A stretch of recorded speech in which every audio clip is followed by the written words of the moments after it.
Ora, hoje pessoal, bem-vindos a mais um vídeo. Hoje aqui no canal trago 4 temas, por isso o vídeo será um bocadinho mais prolongado hoje. O primeiro tema que eu vou abordar é cientistas simulam viagem a Marte em Monserrate. 5 cientistas vão embarcar esta segunda-feira, dia 12 de outubro, pelas 2 horas, numa missão análoga a Marte, ao entrarem numa estrutura DOM junto ao Observatório Astronómico do Lago Alqueva, em Monserrate, que recria as condições de vida experienciadas por astronautas no planeta vermelho, Marte. A missão visa simular uma viagem a Marte.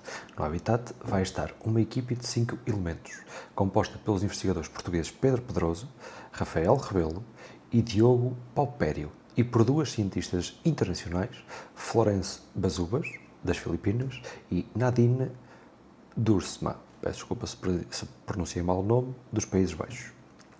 Irão realizar experiências científicas e fazer as atividades normais do dia a dia, como as refeições, comida desidratada e o descanso. Também irão realizar atividades no exterior usando fatos espaciais para recolher amostras, fazer ensaios, testar um drone e acompanhar através de um software com câmaras o pouso de um rover.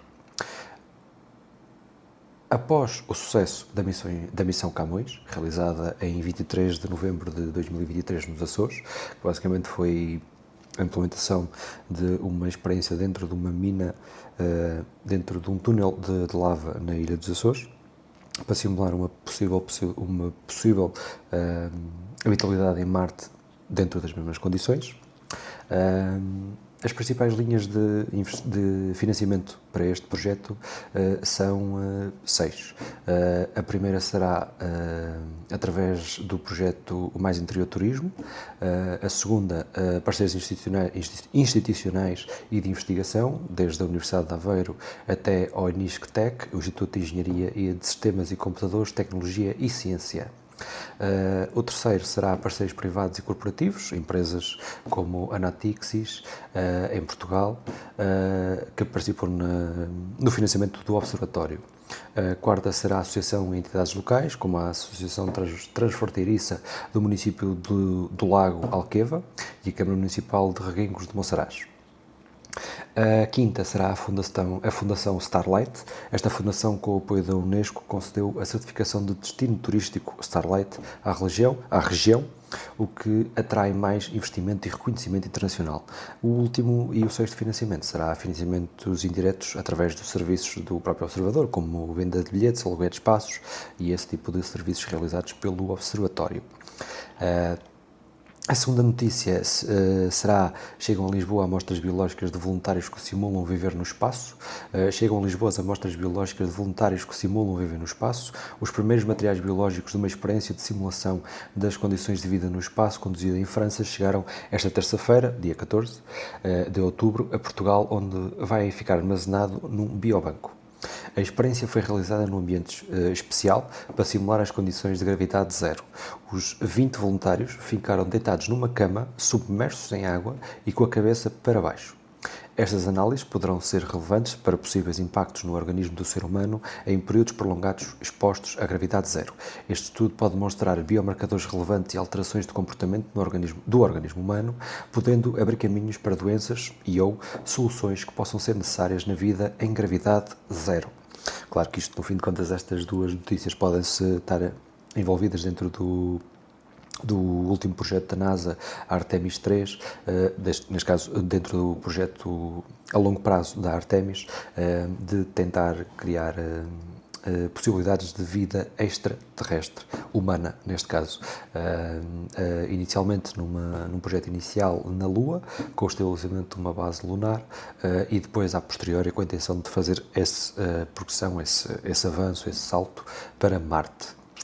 Isto são investigações com extrema relevância, especialmente a primeira tem a sua extrema relevância porque demonstra que cientistas e estudiosos portugueses também estão capacitados para poderem participar neste tipo de projetos e também poderem entrar em projetos futuros como, por exemplo, viagem à estação espacial ou até mesmo incorporação de possíveis futuras corporações que poderão possíveis expedições que poderão ocupar o solo lunar e marciano.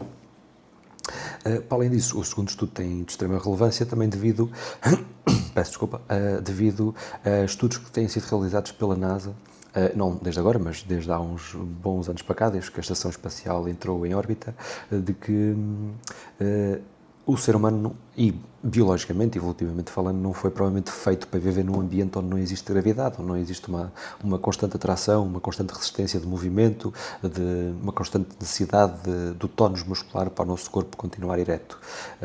Devido a tal, a não utilização dos músculos, a não necessidade de, a não existência da resistência para a locomoção do ser humano, nota-se nos astronautas, tanto como em vídeos que já possam ter visto, como um astronauta que chega à Terra depois de ter passado 2 ou 3 meses no espaço e quando sai da cápsula de evacuação da estação espacial, nota-se que ele não consegue andar, tem que ser levado por cadeira de rodas e por aí afora. Inicialmente, agora menos, também devido à instauração de máquinas de exercício, como passadeiras, máquinas de deadlift e por aí afora, na própria estação internacional, o que permite que os astronautas tenham a utilização dos músculos e a permanência pelo menos, da maior parte da massa muscular com que partiram da Terra, para não haver essa necessidade de, quando chegar à Terra, a ter que haver um processo de reabilitação, tanto fisioterapêutica como muscular, para uma normal integração desse ser humano nas condições de vida na Terra. Isto é importante por um motivo também, porque se nós, a partir daqui até Marte, se não estou em erro, na viagem mais curta, quando a Lua e Marte estão na trajetória mais próxima uma da outra, a viagem é aproximadamente 6 meses, se não estou em erro. E se 3 meses no espaço já fazem isto a uma pessoa que foi treinada antes de ir para o espaço, de forma intensiva, para conseguir subsistir tanto às forças G de levantamento do foguetão, como permanência no espaço e para a reentrada na atmosfera terrestre, é normal que ao fim de 6 meses, pessoas que também têm esse treino e essa necessidade, mas ao fim de 6 meses, claro que a perda de massa muscular será muito maior e a adaptabilidade num planeta onde não existe auxílio do ser humano, como é o deserto marciano, são problemas que nos são apresentados hoje em dia à nossa sociedade para uma possível instalação de uma colónia extraterrestre. Por isso sim, acho que estes 2 projetos são de extrema importância, ainda por cima são realizados em Portugal, o que por si só ainda tem mais relevância para nós, enquanto cidadãos portugueses, porque possibilita a integração de financiamentos exteriores e de ascensão do próprio nome da comunidade científica portuguesa à comunidade internacional, o que permite a possibilidade de integração de novos projetos, de intercâmbio de conhecimentos científicos, tanto o conhecimento como o pessoal. Por isso sim, acho que são 2 projetos com extrema relevância que poderão ter a possibilidade de fornecer base para a evolução destes projetos para projetos novos. O próximo tópico que eu irei abordar será sobre o despedimento por falta ao trabalho durante baixa médica. O Tribunal dá razão ao trabalhador e obrigou a empresa a indemnizá-lo. Isto é uma notícia que foi publicada hoje. Um trabalhador português foi despedido depois de faltar ao trabalho durante um período de doença comprovada por baixa médica. O caso chegou aos tribunais e acabou ficar decidido ao favor do trabalhador. O despedimento é ilícito por desproporções face aos factos e porque a entidade patronal já tinha conhecimento da situação clínica do trabalhador. O recurso da empresa foi julgado improcedente, sem fundamento. Segundo a Fundação Francisco Manuel dos Santos, estar de baixa não impede, por si só, um despedimento. O que é ilegal é despedir por causa da baixa ou doença, ou sem fundamento legal. Podem existir despedimentos por extinção do posto de trabalho e inadaptação ao facto disciplinar, desde que cumpridos os requisitos legais e sem discriminação. Isto basicamente o que quer dizer é que não é por uma pessoa ter uma baixa superior a 31 dias ou uma coisa, ou seja, o período que a pessoa permaneça de baixa, essa pessoa não pode ser despedida pelo simples facto de estar de baixa. Resumindo, não é por eu estar de baixa que o meu patrão me pode despedir. Existem outras condições legais que podem levar a esse despedimento, mas não devido ao facto dessa pessoa estar de baixa. Resumindo, eu tenho um acidente, seja no trabalho ou fora do trabalho, e apresento uma baixa médica pelo menos com uma duração de 1 mês à minha entidade patronal. A minha entidade patronal não pode despedir-me segundo segundo o facto de eu estar de baixa. Resumindo, existe pelo menos, eu sei pelo menos o conhecimento de uma que é, por exemplo, a extinção do local de trabalho, devido ao não funcionamento da empresa, devido à falta daquele trabalhador. Por isso, sim, existem aqui alguns entrelaços na lei que podem ser um bocadinho ambíguos, mas neste caso esta empresa teve que pagar uma indemnização ao trabalhador, que eu já passarei essa parte, teve que pagar uma indemnização a esse trabalhador devido à justificativa que deu para o despedimento desse trabalhador, que foi o facto de ele estar de baixa e não comparecer ao local de trabalho. Felizmente, ainda temos essa segurança enquanto trabalhadores portugueses de que podemos ser animais e ter certas doenças ou maleitas que nos impeçam de ir trabalhar. Felizmente, por enquanto, ainda temos esse direito para exercer. Aqui um pequeno trecho do relatório do Tribunal, condenar a B, Serviços Interativos e Entretenimento, que é basicamente uma empresa de apoio, pelo que eu estive a pesquisar muito rapidamente, é uma empresa de apoio à produção de eventos televisivos, publicitários, tudo o que seja dentro dessa área. Parece-me que esta empresa esteja dentro desse ramo. A condenar a B, Serviços Interativos de Entretenimento, a pagar a A as retribuições, férias, subsídios de férias e de Natal vencidos desde 26 de outubro de 2021, que foi quando ocorreu a cessação do pagamento da entidade patronal ao trabalhador, até ao trânsito em julgado da presente sentença. O acórdão que eu estou a ler aqui neste momento é do dia 22 de novembro de 2023. O valor total a ser pago foi de 13.600 euros. Uma coisa que eu gostava de ressaltar aqui, só muito rápido aqui sobre a entidade patronal, que é Serviços Interativos de Entretenimento, é uma coisa muito engraçada, porque esta área de tudo que seja a parte multimédia, de televisões, publicidades dentro dessa área, é uma área muito precarizada, é uma área em que muitos dos trabalhadores se encontram a recibos verdes, ou falsos recibos verdes, como já houve comprovados estudos, entrevistas e por aí fora, de trabalhadores como, por exemplo, na SIC, na RTP, na TVI, na Globo, pronto, seja por aí fora, pelo mundo afora, de trabalhadores que, se for preciso, passam 20 ou 30 anos na mesma casa a passar recibos verdes, nunca passando um contrato de efetividade ou sequer um contrato com a casa que lhe permite mais, como é óbvio, mais regalias de segurança legais perante o Estado e perante as entidades estatais e até mesmo perante ele, que pode exigir esses direitos que são que são devidos ao trabalhador, e pronto, foi só uma curiosidade aqui em relação à área em que esta empresa exerce a sua atividade, que é uma coisa carregada. A última e quarta notícia será os Estados Unidos entrega até ao final deste ano os primeiros novos mísseis antiaéreos Patriot PAC-3 MCE à Força Aérea de Taiwan. Segundo informou o The Liberty Times, os sistemas Patriot PAC-3 Missile Segment Enhancement, MSC, serão entregues até ao final do ano. Taiwan assinou um acordo com Washington em março de 2021 para adquirir estes mísseis, com duas remessas de entregas previstas para 2025 e 2026.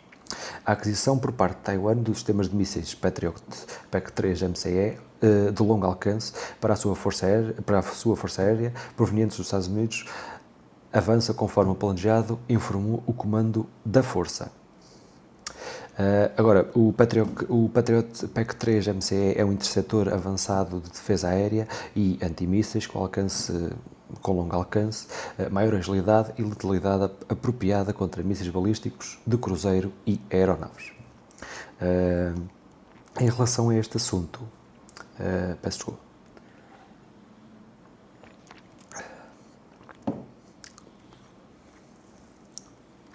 Em relação a este assunto, eu queria só deixar aqui a minha opinião um bocado sobre o assunto, que pode ser um bocado contrária e até atacar a alguém que possa estar a ouvir, mas é a minha opinião.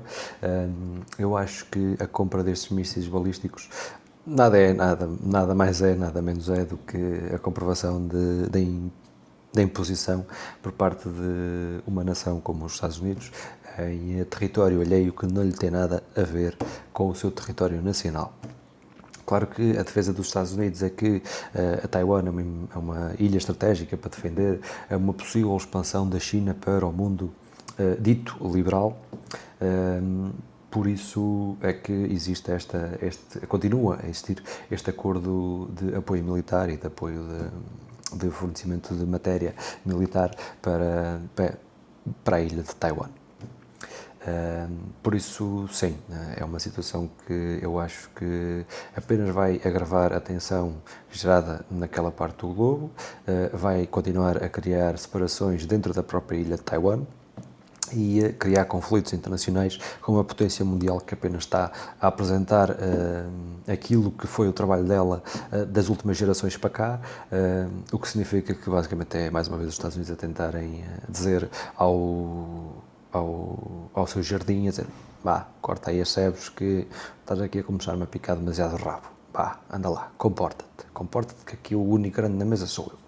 Mas pronto, isto já são pequenos devaneios meus, mas acho que estes devaneios podem ser comprovados com a totalização de pelo menos 34 bases dos Estados Unidos à volta da China, não contabilizando o Círculo de Fogo, se quiserem atribuir esse nome, à quantidade de bases que circundam a China até à Rússia, neste caso passando por toda a União Europeia e continuando até à Noruega. Por isso, sim, são situações que podem ser consideradas por certas pessoas uma pequena alucinação daquilo que é o pensamento da esquerda, mas que no fim de contas são comprovadas por bases físicas e por artigos e por investigações e por provas, evidências físicas daquilo que se passa no mundo à nossa volta. Para além disso, como é óbvio, a aquisição destes mísseis antiaéreos foi adquirida devido às inúmeras notícias que a mídia europeia recebe sobre a invasão da China ao espaço aéreo de Taiwan, à qual eu queria deixar só aqui uma pequena ressalva. O espaço aéreo de Taiwan pertence ao espaço aéreo da China. Resumindo, há uma certa percentagem bastante grande do espaço aéreo de Taiwan que pertence ao espaço aéreo da China. Por isso, como é que nós podemos incriminar um país de ocupar o seu espaço, o seu próprio espaço aéreo, por uma entidade que não faz parte daquela política, daquela zona geopolítica do mundo? É uma questão que a mim me deixa um bocado sem palavras e até um bocado perplexo. Como é que isto é passado para a mídia portuguesa? Como é que isto, não sei, faz nexo e ninguém sabe que a China tem um espaço aéreo que faz parte porque aquilo fica assim, uma coisa está aqui, aquilo está, e aquilo faz assim, eles passam assim, não sei. Uma coisa que mexe aqui um bocado com o crânio. Pronto, a única questão aqui é que oficialmente esse espaço aéreo, o espaço aéreo de Taiwan e da China, nessa zona em específica do mundo, só nessa zona em específica de Taiwan e da China, não é reconhecida formalmente por nenhum acordo internacional. Por isso, deixa asas a abusos por entidades que queiram abusar dessa falta de propriedade física material de papéis assinados sobre o assunto. Mas pronto, basicamente eram estas 4 notícias que eu queria trazer hoje. Eu espero que tenham uma boa terça-feira, tudo bom e continuação. Até já.